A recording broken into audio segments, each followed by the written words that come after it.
자, 이번에도 이 현상 안에 있는 또 몇 가지 기능을 더 알아보도록 하겠습니다. 자, 일단 기본, 그러니까 히스토그램도 잠깐 적어 놓고요.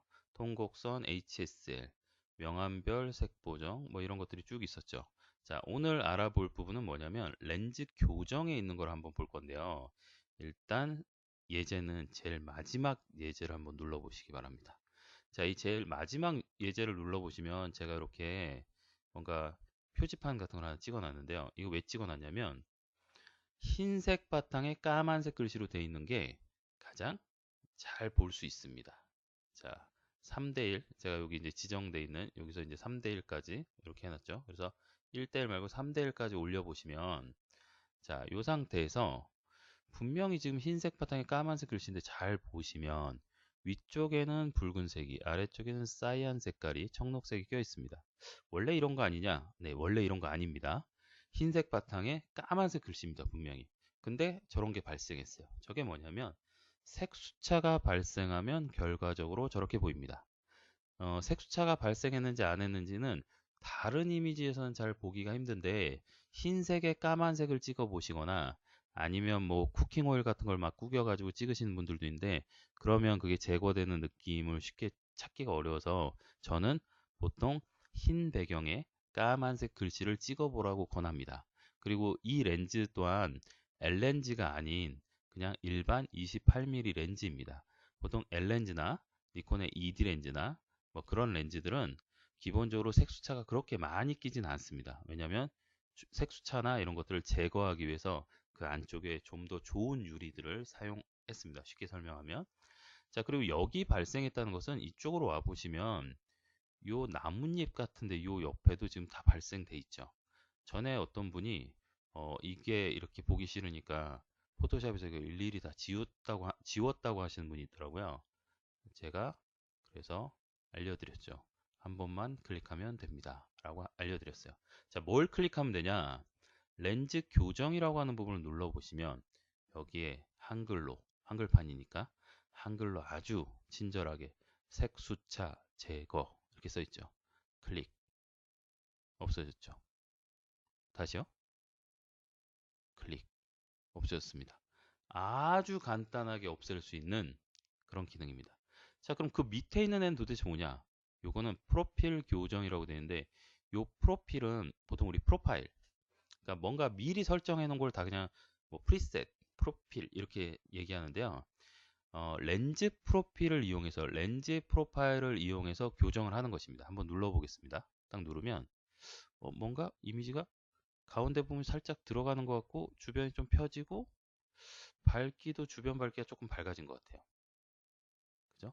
그리고 여기 보니까 렌즈 프로필 캐논 EF 28mm f 1.8 USM 이렇게 나오죠.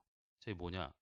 이 렌즈에 대해서 어도비에서 다 분석을 해가지고 이 렌즈로 촬영을 하면 비니팅이 얼마나 끼고 가운데 어떤 왜곡이 생기고 이런 것들을 쉽게 해서 다 잡아놓은 겁니다. 그래서 이 프로필 체크만 해도 이런 것들이 싹 없어지는 거죠. 자, 얘는 꼭 해야 되냐? 해도 되고 안 해도 되고. 왜냐면 어떤 렌즈에 의해서 왜곡이 생기는 걸 좋아하시는 분들도 있어요. 일부러 그렇게 찍으시는 분들도 있고요. 막 16mm가 주는 왜곡 막 그런 것들 일부러 쓰기도 하죠. 근데 이런 프로필 교정을 사용하시면 그런 느낌이 줄어들겠죠. 그래서 이 부분은 필수는 아니고 선택. 그래서 다시 한번 설명드리면 색수차 제거는 필수, 프로필 교정은 선택하시면 됩니다. 자, 이렇게 조절하는 기능이 있고 이게 이제 렌즈 교정이라고 하는 패널이고요. 패널. 이것들을 전부 다 패널이라고 부릅니다. 자, 그리고 이제 효과라고 하는 패널이 있는데요. 이 효과라고 하는 패널에 한번 들어가 보죠. 자, 이 효과 패널에 보시면 자른 후 비네팅 이런 기능이 있습니다. 자, 이게 뭐냐면 비네팅, 주변을 어둡게 하는 겁니다. 그래서 이렇게 하면 어두워지죠. 자, 반대로 비네팅이 있는 거를 없앨 수도 있어요. 이렇게. 어떤 분은 하얀색 비네팅이네? 아니죠. 하얀색 비네팅이라는 건 원래 없습니다.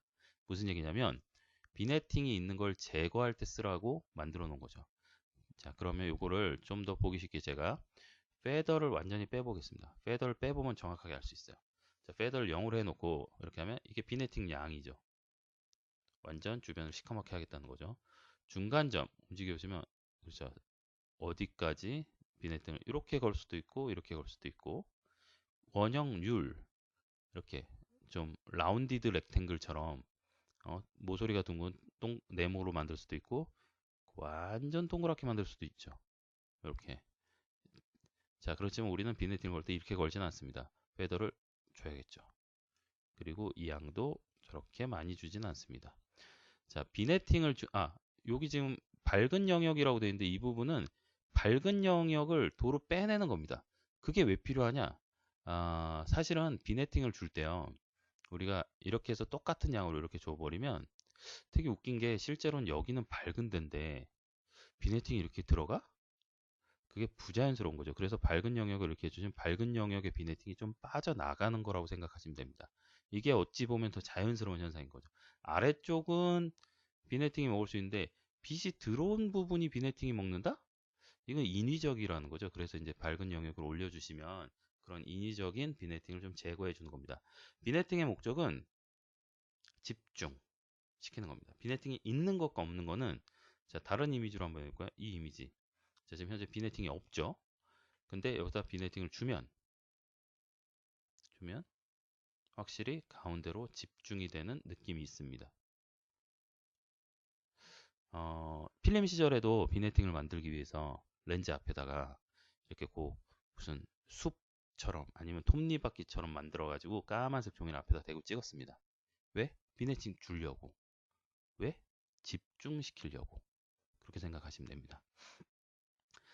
자, 밑에 있는 거 요거는 저희가 뭐 수업 시간에 따로 얘기하진 않았지만 그레인이라고 하는 부분인데 그레인은 이 앞에 필름자를 붙이면 됩니다. 필름 그레인.